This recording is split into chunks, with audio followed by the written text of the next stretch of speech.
They say that money can buy silence, but it can never buy sleep. For 10 years, Shere Khan slept like a king on a bed made of stolen dreams. He thought he had buried the truth along with the man he betrayed. He thought the screams of the innocent couldn't reach the top floor of his glass empire. But here at NHK Revenge, we know a secret that Shere is about to learn the hard way. The past doesn't stay buried. It waits. It breathes. And when it finally crawls out of the grave, it doesn't want an apology. It wants everything. Welcome to NHK Revenge, where the debt of betrayal is always paid in full. The legend of the Golden Duo. To understand the fall of Shere Khan, you have to understand where it all began. 20 years ago, in the dusty back alleys of the industrial district, two young men shared a single dream. There was Zaid, the brilliant strategist with a heart of gold, and Shere, the charismatic salesman who could sell ice to an Eskimo. They were inseparable. They were brothers. Together, they built ZNS Logistics from a single rusted truck into a fleet that dominated the city. Zaid was the soul of the company. He treated the drivers like family and kept the books cleaner than a diamond. Shere, however, was becoming intoxicated by the scent of power. He didn't want a fair share. He wanted the throne. He began to resent Zaid's moral compass, seeing it as a leash that kept them from becoming truly wealthy. The night of the long shadows. The betrayal wasn't a sudden impulse. It was a masterpiece of malice. Shere spent 18 months carefully crafting a web of lies. He created shell companies, forged Zaid's signature on illegal shipping manifests, and slowly siphoned funds into accounts that looked like they belonged to Zaid's elderly father. Then came the final blow. Shere tipped off the federal authorities about a massive smuggling ring operating out of their main warehouse. When the police raided the office, every piece of planted evidence pointed directly at Zaid. Shere played his part perfectly. He stood in the rain, watching his best friend being led away in handcuffs, wiping fake tears from his eyes. "I'll get you the best lawyers, Zaid. I'll take care of your family," he shouted. But the moment the police car disappeared around the corner, Sherek's face turned to stone. He went straight to the office, shredded the partnership agreement, and by morning, ZNS Logistics had been rebranded as Khan Global. The price of a soul. Zaid's world collapsed in a matter of hours. His father, a man who lived his entire life with dignity, couldn't bear the shame of his son being called a criminal. He suffered a massive stroke that night and died alone in a hospital hallway because the family accounts had been frozen. Zaid wasn't even allowed to attend the funeral. He was rotting in a cell, branded a traitor, while Shere was being toasted as the Entrepreneur of the Year at the city's most prestigious gala. For 10 years, Shere lived the life of a god. He moved into a penthouse that touched the clouds, married a socialite, and expanded his empire across borders. He forgot about the man in the cell. He forgot about the grave of the old man he helped kill. He thought he was safe, the ghost in the machine. But then, things began to change. It started with small glitches. A shipment of luxury cars went missing in the middle of the ocean. A bank loan that was supposed to be a sure thing was suddenly rejected without explanation. Sherek's tech team found a strange watermark on their internal servers, a logo of a black phoenix with the letters NHK. Who are these people? Shere roared at his board of directors. No one had an answer. NHK Holdings was a ghost company, registered in 4 different tax havens, with more capital than Shere could dream of. They weren't just competing with him, they were hunting him. They were buying his debt, poaching his best clients, and slowly, methodically, tightening a noose around Khan Global. The invitation to the abyss. The pressure reached a breaking point when Shere received a physical letter. It wasn't an email or a legal notice. It was a handwritten note on vintage paper. It simply said, "The interest on your debt is due. Meet me where it all began." Driven by a mix of ego and terror, Shere drove to the old, abandoned warehouse where he and Zaid had started their first office. The place was a ruin, filled with shadows and the smell of damp concrete. As Shere stepped inside, the heavy iron doors slammed shut behind him. A voice echoed through the darkness, a voice that sounded like it had been sharpened on a whetstone for a decade. "You look tired, Shere. Is it hard to breathe when the air is thick with lies?" Sherek's heart hammered against his ribs. "Who are you? If you want money, name your price. I have millions." A figure stepped into the moonlight filtering through the cracked roof. He was tall, dressed in a suit that cost more than Sherik's car, but his eyes were cold and dead. It was Zaid. But it wasn't the Zaid Sherik remembered. This man was harder, colder, and far more dangerous. "I don't want your millions, Sherik," Zaid said, his voice a low growl. "I already took them. Your accounts were drained 10 minutes ago. Your board of directors has already signed your termination papers. You don't own a single brick in this city anymore." Sherik fell to his knees. "Zaid, please. I was young. I was greedy." Zaid leaned down, his face inches from Sherik's. "This isn't just about the money, Sherik. This is about the 10 years you stole. This is about my father's grave. And this is only the first day of your nightmare. Welcome to the world of NHK Revenge." The closing. Sherik Khan thought he had reached the top of the mountain, but he didn't realize the mountain was made of sand. Most people think that revenge is about a single moment of violence. They think it's a bullet, a blade, or a punch. But at NHK Revenge, we know better. True revenge is a slow-burning fire. It's the sound of your life falling apart, piece by piece, while you stand there helpless to stop it.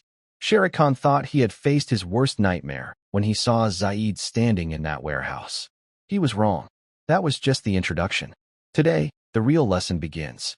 Welcome back to NHK Revenge, where the past doesn't just haunt you, it hunts you. The morning after, Sherik Khan woke up on the cold, concrete floor of the warehouse. For a moment, he thought it was all a bad dream, a hallucination brought on by stress.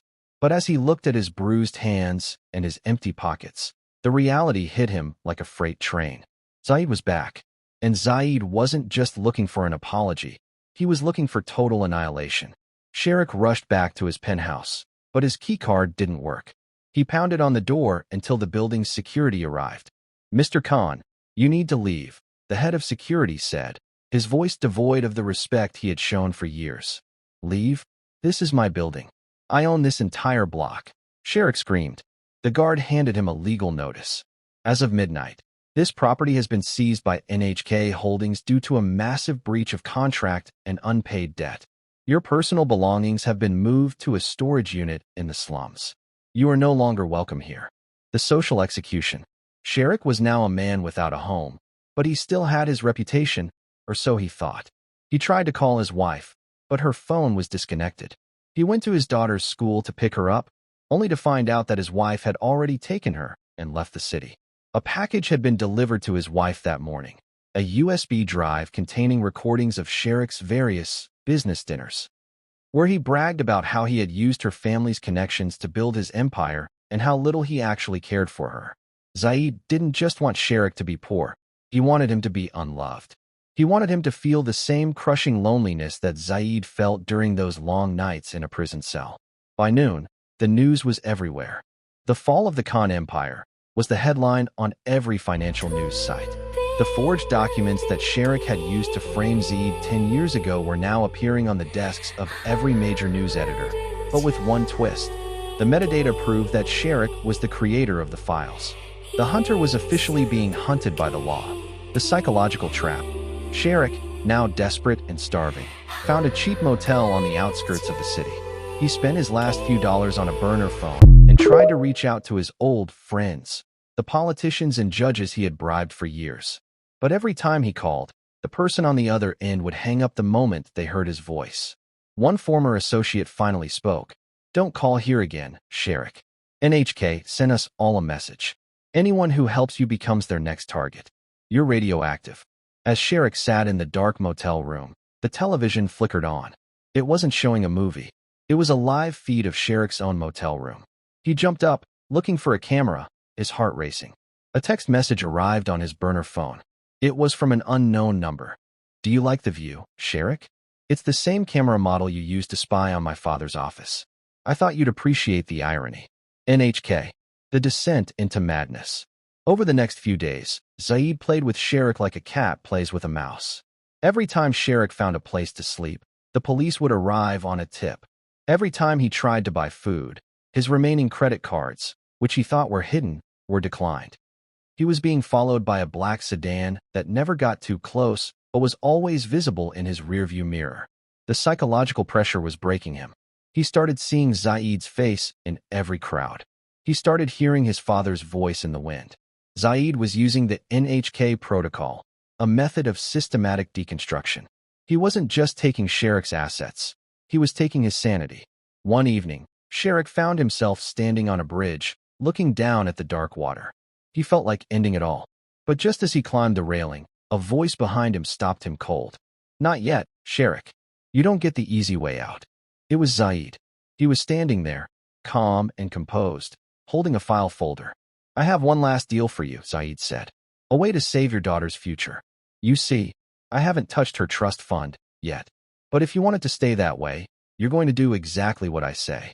Sherik, broken and weeping, crawled toward Zaid's feet. "Anything. Just leave my daughter out of this.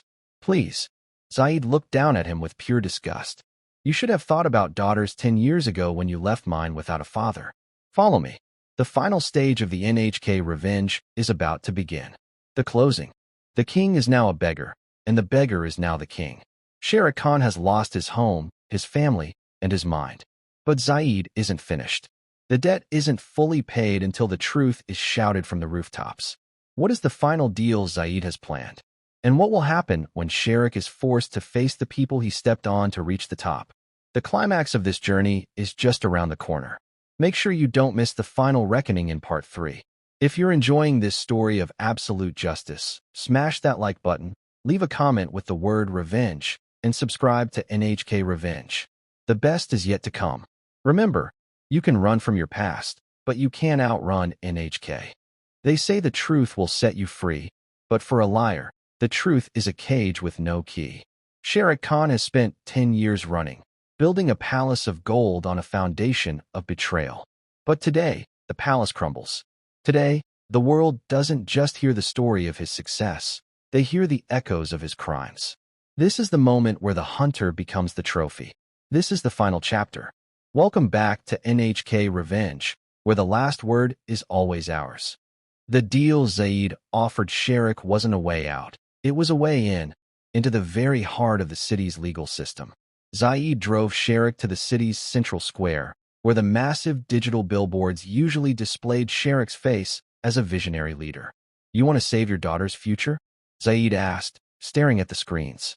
"Then you will give back the one thing you stole from my father. Not money, not the company. You will give him back his honor." Zaid handed Sherik a microphone and a laptop.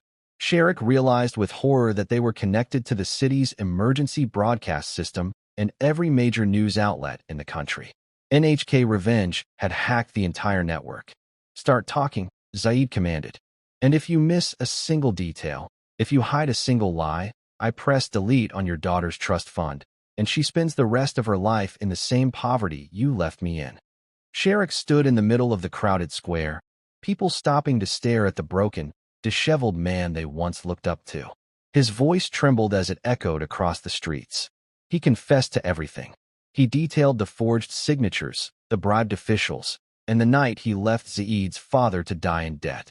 He explained how he had built Khan Global on a mountain of fraud. As he spoke, his face was projected on every screen in the city. The police were already closing in, sirens wailing in the distance, but Zaid stood in the shadows, making sure Sherik didn't stop until the last sin was confessed. For the first time in a decade, the weight of the lies was lifted from the city, only to crush the man who told them. Sherik wasn't just losing his freedom, he was being erased from history. The masterstroke. As the police arrived to handcuff Sherik, Zaid walked up to him one last time. He didn't look angry. He looked at peace. "You think this is the end, Sherik?" "No. The NHK way is about legacy. While you were talking, your board of directors was being arrested. Every penny you stole has been transferred into a foundation for the families of the men you cheated. Your daughter will be fine, but she will never carry your name. She has already been legally adopted by her mother's family. To the world, Shere Khan no longer exists." Zaid turned his back on Sherik and walked away as the cameras flashed. He didn't look back at the sirens or the shouting. He went straight to a small, quiet cemetery on the outskirts of town. Restoring the legacy. Zaid stood before his father's grave. He placed the old prayer beads on the headstone. The name on the grave was no longer obscured by the shadow of shame. Zaid had used the resources of NHK to legally clear his father's name, and a new monument had been erected, detailing the man's true integrity. "It's done," Father, Zaid whispered. The debt is paid. The truth is out. Zaid realized that revenge hadn't just been about destroying Sherrick. It had been about rebuilding himself. He was no longer a victim. He was the architect of justice. Back at the headquarters of NHK Holdings, the screens were no longer tracking Sherrick's stock. Instead, they were scanning for the next target. Zaid sat in the high-backed chair, looking at a new file. The file belonged to a politician who had taken bribes to ignore environmental laws, causing a village to lose its water supply. Zaid closed the file and looked directly into the camera lens hidden in the wall. Revenge is a cycle, he said, his voice cold and steady. But in my hands, it's a tool for balance. Sherrick was the first, but he won't be the last. The closing. Sherrick Khan spent 10 years at the top, and it took NHK Revenge only 10 days to bring him to the dirt. He thought he was the smartest man in the room, but he forgot that the room was built by the man he betrayed. Justice has been served, and the ghost of the past has finally found peace. But remember, for every man who thinks he can step on the weak to reach the stars, there is a shadow waiting for him. There is an NHK waiting for him. If you believe that no one is above the law and that every betrayal has a price, then you are in the right place. Subscribe to NHK Revenge. Share this story with those who need to know that the truth always wins, and leave a comment below. Who should we target next? Until the next reckoning, stay sharp. The past is always watching.